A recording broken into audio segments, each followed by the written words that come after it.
When I look back on it now, it feels almost too neat, too scripted, the way our lives folded into each other's. At the time, though, it was just circumstance.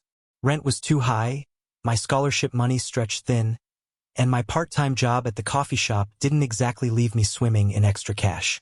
That's how I ended up searching for a roommate in the middle of sophomore year, half hoping the universe would throw me a lifeline.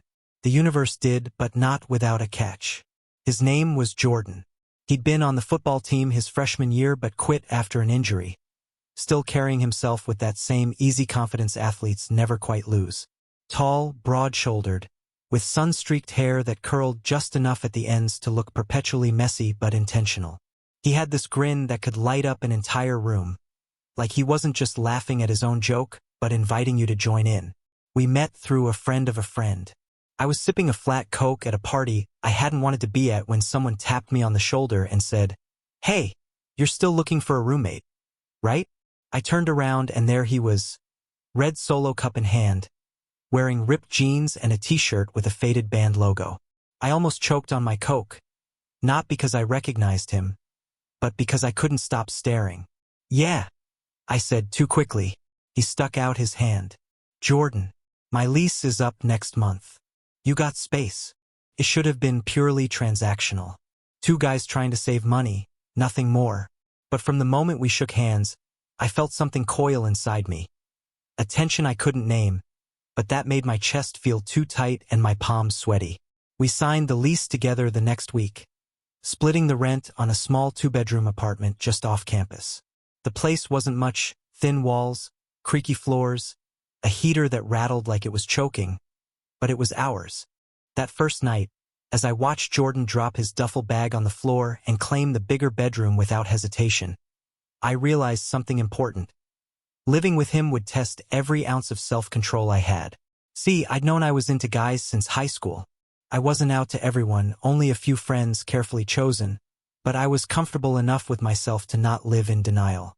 What I wasn't comfortable with was being around someone like Jordan every day, because Jordan was exactly my type, and he was very clearly not into guys. At least, that's what he made sure to tell me. We were unpacking one evening, weeks later, when the subject came up. I don't remember how. It might have been something on TV, or maybe just his way of filling the silence. But he leaned back against the couch, smirked and said, "Just so you know, I'm straight, in case that matters." I felt my throat close up. He'd said it so casually, almost teasing, like he'd read my thoughts and was preemptively cutting them off. I forced a laugh and replied, "Doesn't matter to me. Rent's rent, right?" But it did matter, because once he'd drawn that line, I found myself standing on the wrong side of it, looking over every day, wishing I could cross. Jordan was the kind of roommate who left little trails of himself everywhere. His cologne lingered in the hallway after he rushed out for class. He left the bathroom mirror foggy, toothbrush still wet, like a ghost of his morning routine. He'd sprawl on the couch shirtless after practice at the gym, scrolling through his phone with one hand and tossing popcorn in his mouth with the other. It was torture, a delicious, aching kind of torture. I kept telling myself I could handle it, that I'd learned to compartmentalize, that my attraction was just a crush, the kind you learn to bury under layers of jokes and late-night Netflix marathons. But Jordan wasn't exactly making it easy. For a guy who claimed to be straight, he had a habit of blurring lines. He'd drape an arm across the back of the couch so close I could feel the heat from his skin. He'd call me pretty boy in this half-joking tone that made my stomach flip. He'd wander into my room without knocking, asking if I wanted to grab food, standing there in pajama pants hanging low on his hips. And every time I told myself not to read into it, not to hope, not to believe. Still, late at night, lying in my bed staring at the cracked ceiling, I couldn't stop replaying those little moments in my head. The way his knee brushed mine and lingered. The way he laughed at my jokes even when they weren't funny. The way he sometimes looked at me, really looked at me before quickly looking away. It was in those quiet moments, when the apartment had settled into silence and I could hear Jordan's soft snores through the thin wall between our rooms, that the hesitation pressed hardest against my chest. What if I was imagining it all? What if I was setting myself up for heartbreak? And worse, What if I wasn't? Because if there was even the slightest chance Jordan's lines weren't as solid as he made them out to be, I knew I'd cross them in a heartbeat. That thought terrified me more than anything, so I played it safe. I smiled when he teased me, kept my distance when he leaned too close, laughed off every compliment. I told myself I was strong enough to survive living with temptation. But deep down, a quieter voice whispered, what if temptation doesn't want to be resisted? Living with Jordan quickly became a series of small routines. Nothing dramatic, just the kind of patterns two people fall into when they share walls and laundry cycles. He liked to stay up late. So did I. Most nights we'd end up on the couch, side by side, a bowl of chips balanced between us, the glow of the TV flickering off his skin. We watched everything, old action movies, dumb reality shows, the kind of documentaries neither of us would admit we liked. Sometimes we barely watched at all. We'd just sit there talking, trading stories about childhood, exes, dreams, fears. And somewhere in those long nights, something unspoken started weaving itself between us. He'd reach for a chip at the same time I did, and our fingers would brush. He wouldn't pull away. He'd nudge me with his shoulder when I said something sarcastic. He'd laugh and lean his head back, and I'd find myself watching his throat, the curve of his jaw, the way his smile lingered just a second too long. Once, I came home to find him wearing one of my hoodies. Yours is softer, he shrugged when I raised an eyebrow. You've got like 3 of your own, I said. Yeah, but this one smells like your shampoo. I froze. My heart did a weird little stutter step. He just grinned, tugged the sleeve over his hand, and went back to microwaving leftover pizza. I told myself not to overthink it, but I did. I overthought everything, especially the way he looked at me sometimes, when he thought I wasn't paying attention. It was never obvious, just a second too long. A glance that hovered on my lips instead of my eyes. A pause before he spoke, like he was trying to decide whether or not to say something. But then, as quickly as it came, he'd laugh it off, crack a joke, or slap my shoulder like we were just two bros vibing.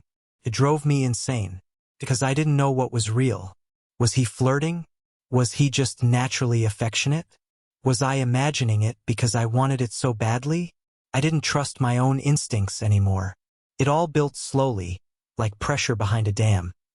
Every shared bag of popcorn, every blanket tossed over both our laps during a movie, every time his leg bumped mine and neither of us moved. The apartment felt smaller every day. One night, we were sitting on the couch watching some horror movie I didn't care about. He was tucked into the corner, legs stretched out, feet resting near my thigh.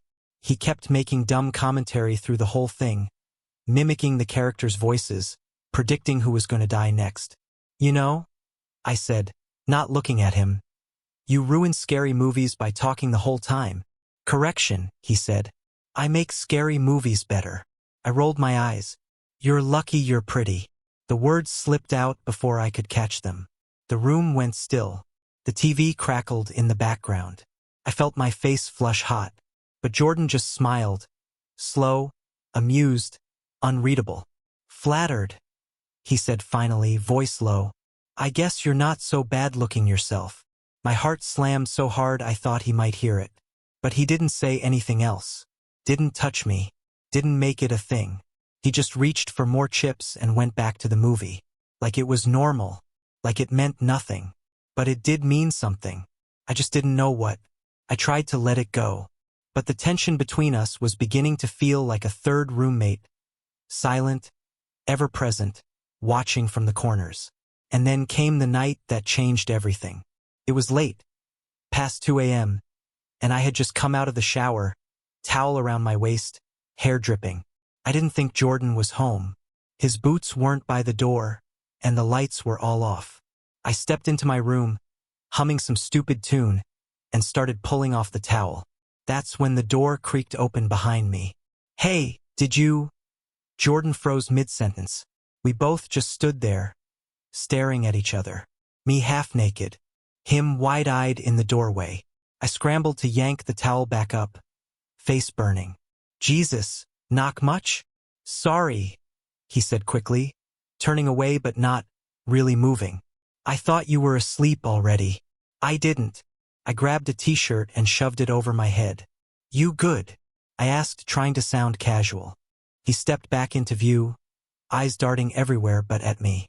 Yeah. I just couldn't sleep. Cool. Me neither. Silence. Then he said, your back's nice. I blinked. What? I mean, I didn't mean to stare. Just, forget it. And then he left. Just like that. No explanation. No teasing. No sarcastic cover. I sat on my bed, heart racing, towel still damp beneath me. For the first time, I wasn't sure if he was confused, or if he just stopped pretending. But I knew one thing for sure.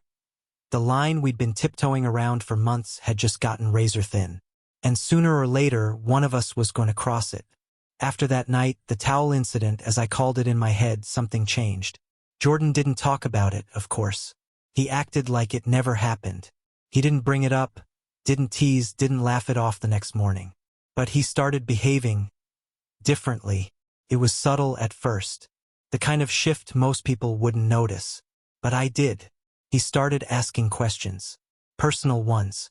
You ever dated anyone seriously? He asked one evening while we were doing dishes. I blinked. A few times. Guys. I looked up, unsure where this was going. Yeah.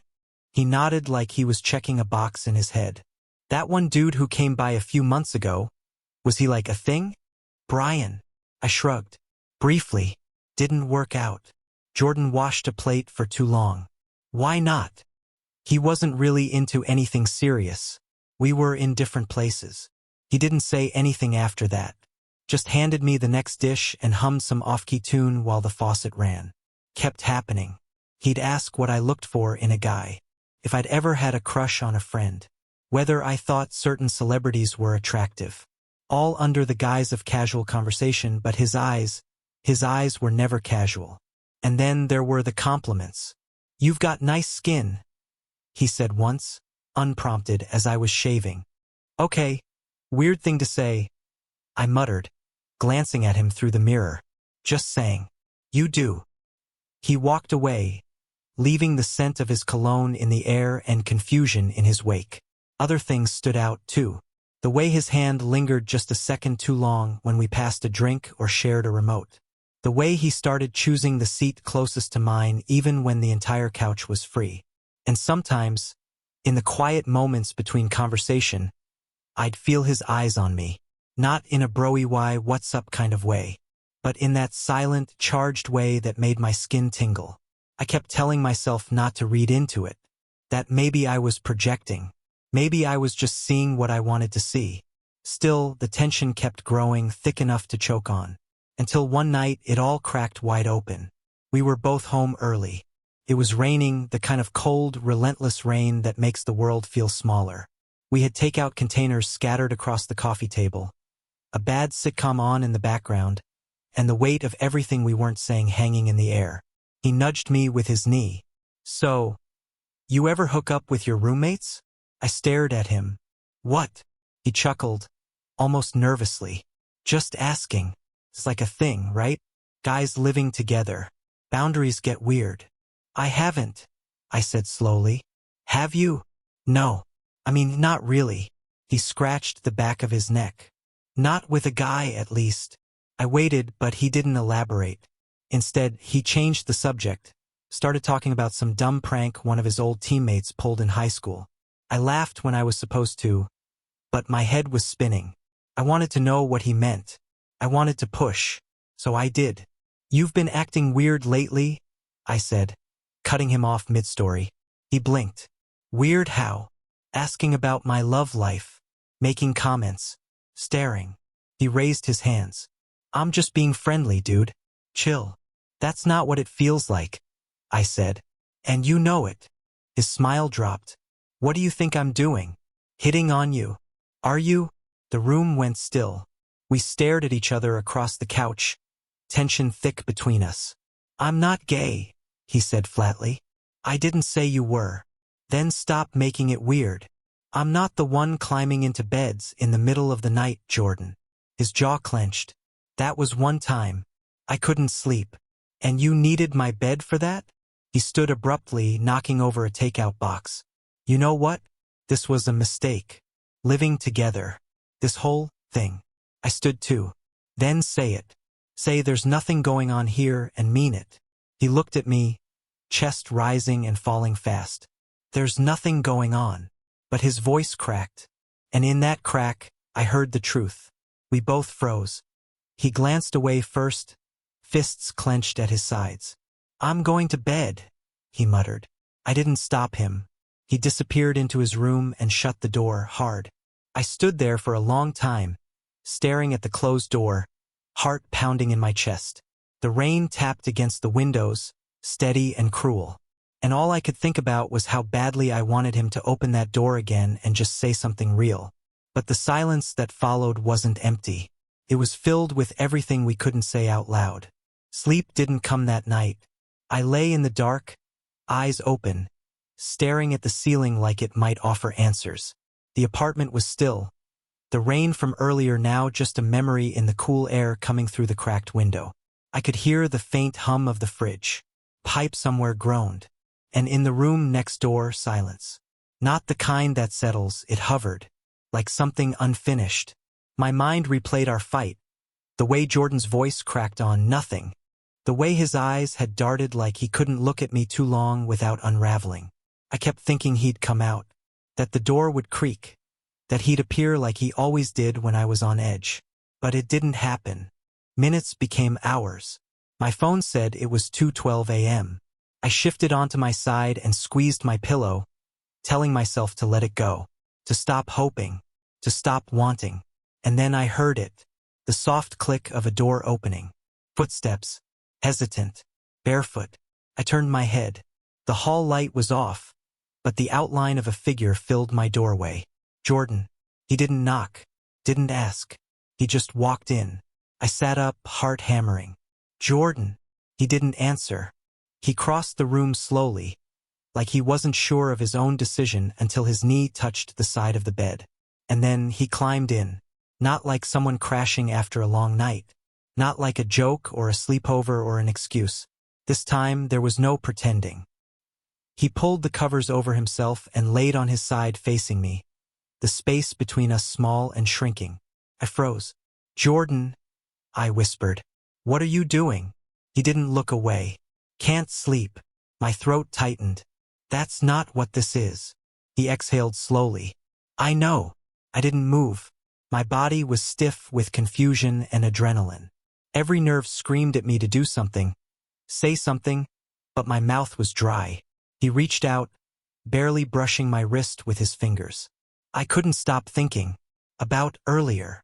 I thought you said living together was a mistake. I said it because I was scared, he said quietly. And because you were right. I have been acting weird. And I've been trying to convince myself it doesn't mean anything. His voice cracked again. But he didn't stop. I've never felt like this before. Not with a guy. Not with anyone. It's confusing. And it scares the hell out of me. I swallowed.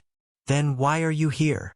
He shifted closer, our foreheads almost touching in the dark. Because pretending I don't feel anything is worse. My heart twisted. I don't know what this means, he whispered. I don't have a label.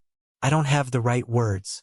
I just know I want to be close to you, and I'm tired of acting like I don't. I stared at him, searching for any sign that he'd pull back.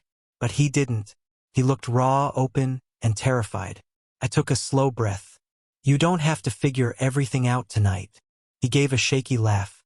I don't think I can figure anything out tonight. The silence returned, but it wasn't sharp anymore. It was soft, holding space for something tender. He looked at my lips. I saw it this time, not just a glance, but the full weight of it. I whispered, Are you going to kiss me? He hesitated. Do you want me to? I nodded. Yeah, but only if it's real. Jordan leaned in, eyes never leaving mine. And when our lips met, it wasn't hungry or rushed. It was careful, fragile. His hand slid to my cheek, and I could feel the tremble in his fingers. Mine were shaking too. We pulled apart slowly. He stared at me like he was seeing me for the first time, or maybe like he was finally letting himself look. I don't know what happens next, he admitted. You don't have to, I said. We're here. That's enough for now. He nodded and curled into me like someone letting go of something heavy. We didn't say much after that, just held onto each other. The tension that had been choking us for months began to fade, replaced by something softer, warmer. For the first time, I felt like I could breathe. Not because everything was solved, but because the mask had finally come off. And beneath it, Jordan wasn't who I expected. He was something better. I woke up with his arm around me. For a second, I thought I dreamed it, that my mind had stitched together some fantasy from the thread of everything I'd wanted but never dared to reach for. But then I shifted, and he shifted with me. His chest against my back, his breath warm against the side of my neck, his hand resting lightly at my waist, fingers curled. Like letting go wasn't an option. It was real.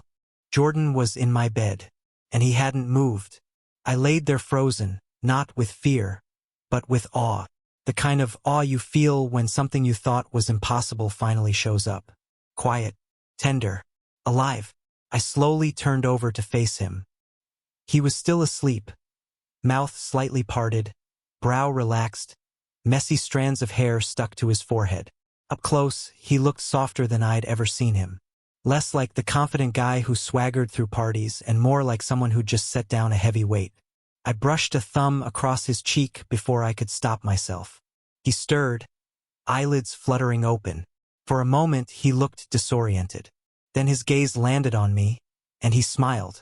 Sleepy, shy, real. Morning, he said, voice husky. Morning, I whispered back. He didn't move away. I didn't ask him to. We laid there, inches apart. The silence between us no longer tense but sacred. Felt like if either of us spoke too loud, the moment might shatter. I meant what I said last night, he said after a beat. I nodded. So did I. He hesitated, then reached up and tucked a piece of my hair behind my ear. Can I kiss you again? I didn't answer with words. I leaned in. Our lips met, hesitant at first, like we were still testing the shape of something new. He kissed me like he was afraid to want it too much. I kissed him like I already did. And slowly the hesitation dissolved. His hand slid up the back of my neck, fingers tangling in my hair. My hand found the dip of his waist, pulling him just a little closer. We weren't rushed. We weren't clumsy. We were quiet and careful, like this was something we'd both held inside too long and were afraid to break by moving too fast. Every second stretched, heavy with meaning. Every breath felt borrowed, like we didn't want to waste a single one. When we finally pulled apart, our foreheads touched. He let out a shaky breath and closed his eyes. I'm scared, he admitted softly. I know, but I'm more scared of lying to myself again. I let my hand rest on his chest. His heart thudded beneath it. Steady, honest. You don't have to figure everything out tonight, I said. Or tomorrow. Just stay. I want to. Then do. He exhaled again, slower this time, and then pulled me into him fully. Our legs tangled, his arm wrapped around my back, his face buried in the crook of my neck. We stayed like that for what felt like hours. No talking, just breathing. The night stretched on, and the city outside dimmed to nothing. In the dark, he whispered, I used to wonder why I never felt right with anyone else. I stayed still, letting him keep going. Girls always felt safe, expected, like something I could control. He shifted slightly, pressing closer. But I never wanted them the way I wanted you. I swallowed hard.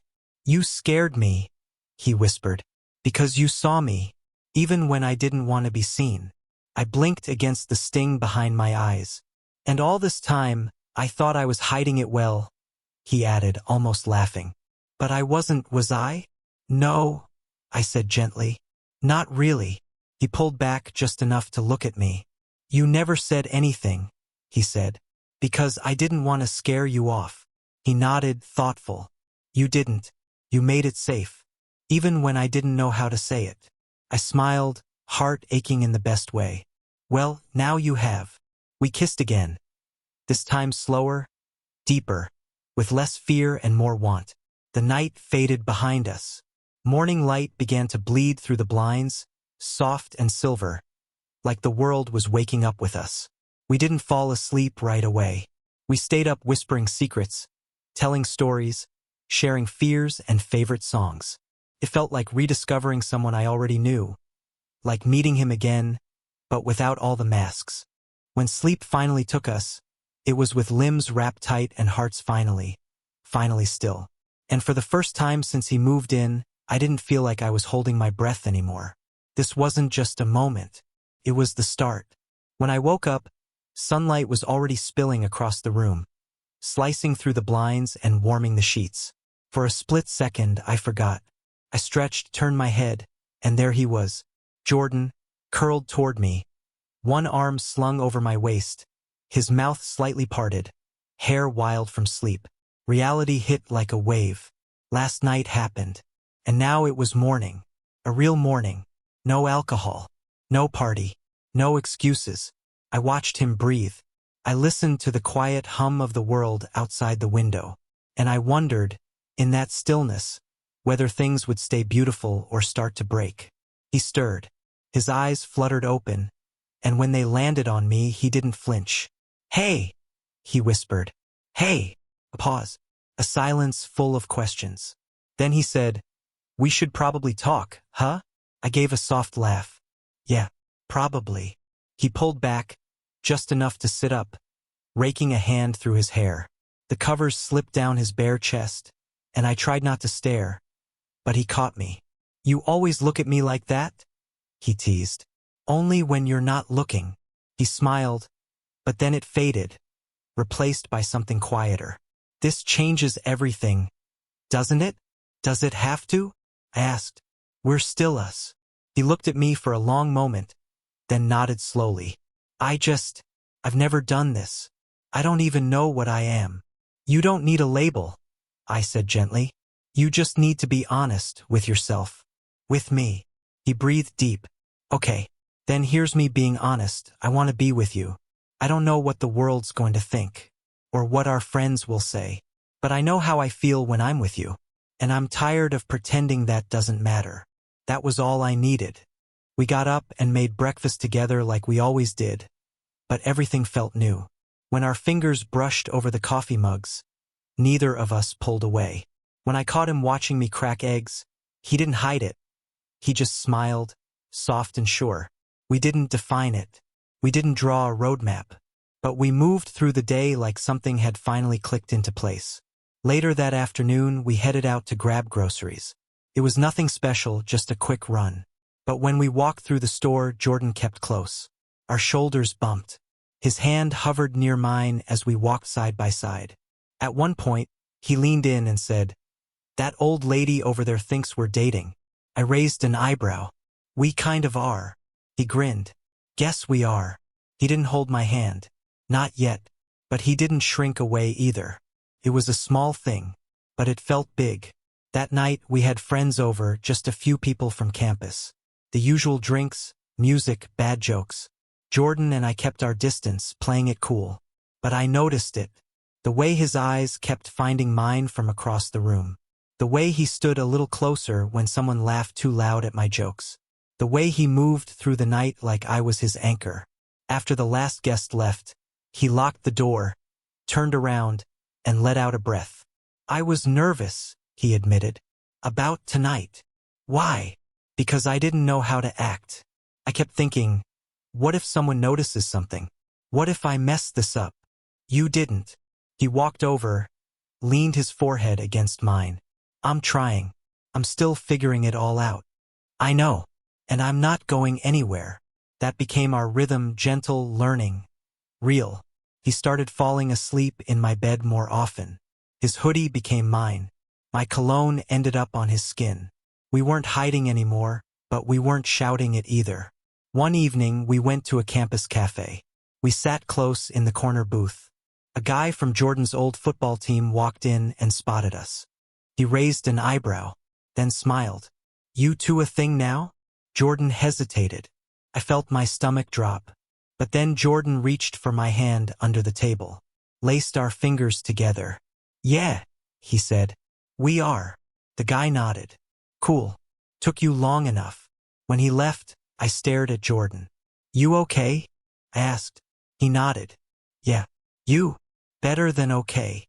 He leaned in, kissed my cheek. Good. We walked back to the apartment in silence, our hands swinging lightly between us. It wasn't perfect. There were still moments of doubt, flashes of fear when people stared too long or asked too many questions. But more than anything, there was peace. Peace in the way he'd pull me close during movie nights, in the way he'd kiss me without needing a reason, in the way we stopped walking around each other and finally started walking together. Our apartment felt different now, warmer, brighter. We were no longer two guys stuck in a complicated living situation.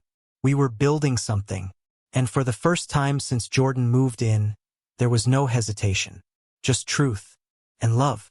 It was a Thursday when Jordan suggested the cabin. Just for a weekend, he said, casually stirring honey into his tea like it wasn't the biggest moment of our month. No friends, no noise, just us. I blinked. You found a cabin? He nodded. Secluded, quiet, wood-burning fireplace. No internet. I raised an eyebrow. What are we? A couple in a Hallmark movie? He smirked. Maybe. Got a problem with that. I didn't. Not even a little. We left on Friday. Just 2 duffel bags in the back seat. Music low, windows cracked open to let in the mountain air. The farther we drove from campus, the lighter we both seemed to feel. Like the pressure of labels, stares, and whispered questions couldn't follow us through winding roads and forests. The cabin was tucked away near a lake, the kind of place where time softened and everything smelled like pine and possibility. There were 2 chairs on the porch, worn down by years of weather and quiet conversations. We sat in them that first night, wrapped in borrowed flannel and silence, watching the sun bleed gold over the water. Jordan had a beer. I had hot chocolate. At one point, he leaned his head on my shoulder and whispered, "This feels right." And I knew he wasn't just talking about the view. That night, we lay beside each other beneath a wool blanket, firelight dancing across the walls. He reached for my hand. I squeezed it gently. You're quiet. He nodded. Thinking. About. He shifted so he was lying on his side, facing me. His eyes searched mine with that same intensity one used to be afraid to meet. I used to tell myself I was straight, he said. I think I believed it because it was easier, safer. But the truth is, he paused, voice barely above a breath. I just didn't know how to be honest. Not with myself. Not with anyone. I didn't rush him. He continued. Looking back, I think I've always known. But I kept trying to shove myself into this idea of who I thought I was supposed to be. Football. Girls. That whole performance. I brushed my thumb over the back of his hand. When I met you, he said, you didn't try to change me. You didn't even ask for anything. But somehow, just being near you, it made everything else fall apart. In a good way? I asked. He laughed softly. In the only way that ever felt real. We stayed like that for hours, talking in whispers, our words mixing with the soft crackle of fire and the hush of wind through trees. We talked about everything. How scared he'd been that first night he climbed into my bed. How long I'd kept my feelings hidden. How ridiculous it was that 2 people could be that close for so long and never say what they needed to say. And then we talked about the future. Not in big declarations or sweeping promises. Just little things. He said he wanted to start cooking more. I said I wanted to wake up next to him without wondering what it meant. He said he didn't want to be just roommates anymore. I said, then don't be. His smile that night was different. It wasn't the smirk or the tease or the one he gave to the world. It was the smile of someone who had finally stopped pretending. That weekend was the start of something new, but also something we'd both been building toward all along. When we got back to the apartment, things didn't magically become easier. There were still questions from friends. Still double takes when we held hands at the coffee shop. Still moments of doubt and fear and silence. But there was something stronger now, too. There was us. We started telling people. Slowly, in our own way. Close friend. A cousin. A text that said, hey, by the way, Jordan and I are together now. The responses were better than we expected. Some surprised, some excited. A few needed time, but no one turned away. And the ones who mattered most, they showed up. They loved us harder. One night, weeks later, we were folding laundry. One of those quiet, domestic moments that sneak up on you. Jordan held up one of my old shirts, the one with a faded logo and a hole near the collar. He looked at it for a second, then pulled it over his head. I tilted my head. "You're really going to steal that again?" He grinned. "It's not stealing. We lived together. We've always lived together." "Yeah, but now I mean it." He walked over, wrapped his arms around my waist, and kissed the tip of my nose. "I love you," he said. My heart caught. I looked into his eyes. Steady, unafraid, full of the kind of warmth that makes the world stop spinning. "I love you too." We stood there in the middle of the living room, surrounded by laundry and half-washed dishes and all the beautiful mess that came with living a truth we used to run from. There were no more secrets, no more pretending. Just him, just me, just this love, quiet, complicated, real. That night, as we turned off the lights and crawled into bed, he curled against me like he always did. And I realized the bed hadn't gotten smaller. We just stopped leaving space between us. The bed hadn't gotten smaller. We just stopped leaving space between us. Have you ever had someone in your life who pretended to be something they weren't, until love made them honest? Or maybe you were the one hiding how you truly felt. Share your story in the comments. We read everyone. And if this touched your heart, don't forget to like, subscribe, and join us for more powerful love stories.